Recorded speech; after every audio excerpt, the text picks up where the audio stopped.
Microsoft word use করার সময় অনেক সময় আমাদেরকে ক্যালকুলেশন স্টেপ ব্যবহার করতে হয়।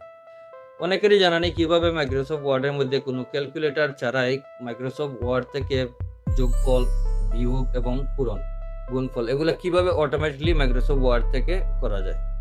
চলুন কম্পিউটার স্ক্রিনের মধ্যে সরাসরি আপনাদেরকে দেখাই কোন ফর্মুলা ব্যবহার করলে আমাদেরকে কোনো ক্যালকুলেটর ছাড়াই মাইক্রোসফট ওয়ার্ড থেকে সম্পূর্ণ কাজ করা সম্ভব।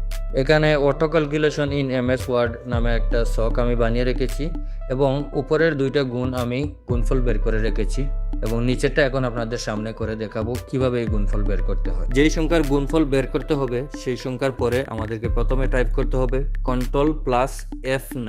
কিবোর্ডের মধ্যে Ctrl+F9 প্রেস করলেই এখানে চলে আসবে একটা ব্র্যাকেট।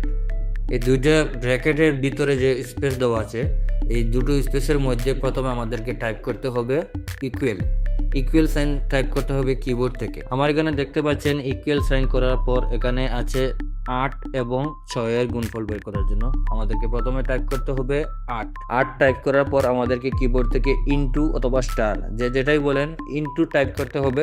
তারপর আমাদেরকে টাইপ করতে হবে পাশের যে 6 দেওয়া আছে এই 6কে টাইপ করতে হবে। এখন আমাদের 8 × 6 টাইপ করা হয়ে গেছে।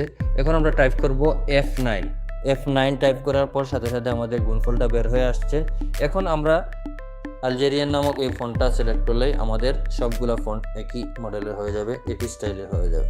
দর্শক আপনারা দেখলেন কিভাবে ছোট্ট একটা ফর্মুলা ব্যবহার করলে যে কোনো ধরনের হিসাব আমরা করতে পারবো মাইক্রোসফট ওয়ার্ডের মধ্যে। এরকম যে কোনো প্রবলেম নিয়ে প্রশ্ন করতে পারেন আমার ভিডিও কমেন্ট বক্সে।